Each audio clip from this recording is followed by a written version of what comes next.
All right. We'll take questions around the room. Right here, Dan.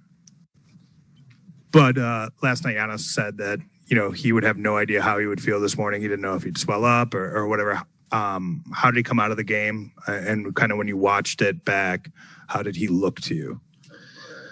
Everything this morning has been positive and clean. And, I think, we'll move just a little bit. And I think we'll get continued feedback in the next little bit. But so far, all good. Looking at the film, he's like everybody else. There's some things that he can do better, and there's some things that he did well, and same as our group. And I think the thing about Giannis, he always gets better if, for whatever reason, he's missed some days or some games. And again, not unlike probably a lot of players.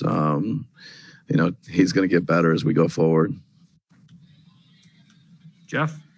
Mike, if you'll indulge one more family question. I was wondering from your dad, what you got from him when it comes to the essence of coaching. I know it's different, high school to NBA and when he coached, but the heart of what he taught you about coaching.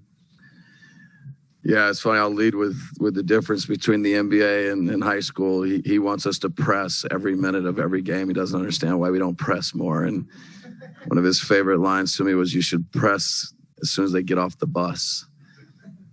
So that was philosophically, but if you take that notion, that idea of full court pressure and just, I think there's an idea of playing hard and competing and being aggressive. And I think, conversely, he talked about playing fast and shooting. I don't think the 3-point line was in, to be honest with you, but, he wanted to press and run.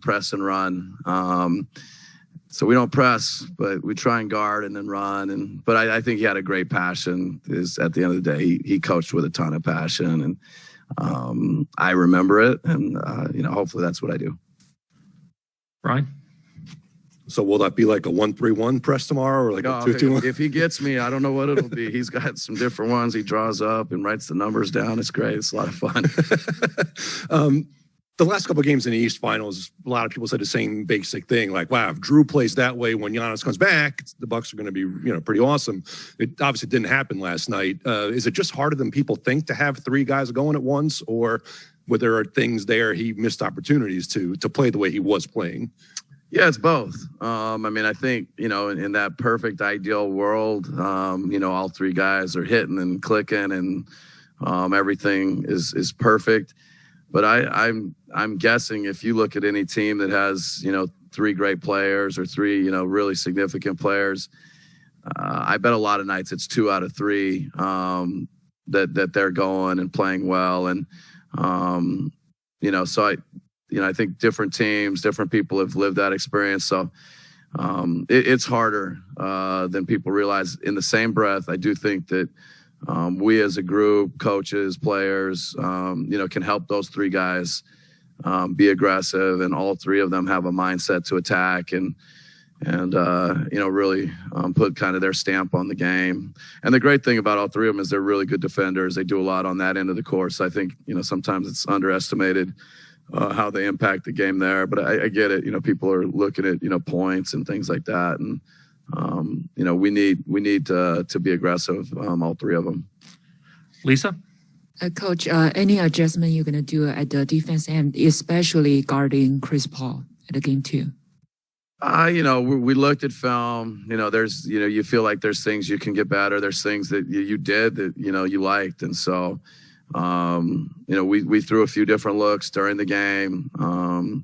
What we do between now and game 2, we'll figure out, we'll talk about. He's a player that probably you got to change up the looks. If he gets a rhythm on something, it's not good for us. So, you got to have multiple kind of looks and adjustments and be able to execute at a high level, whatever you're doing. Peter on Zoom. The next question will be from Davide.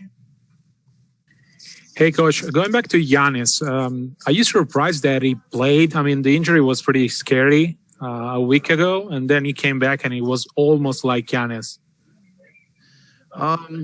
I mean, just, we're fortunate to kind of see, the work that's going on, I guess behind the scenes and, watch him kind of work from that, first night and all the things he did then. And, up until yesterday, at tip. So, I think it's so impressive, what he's able to do, what his body, what it can take and how it can respond to different situations.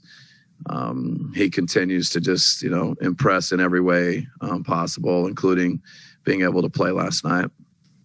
Lori in the front.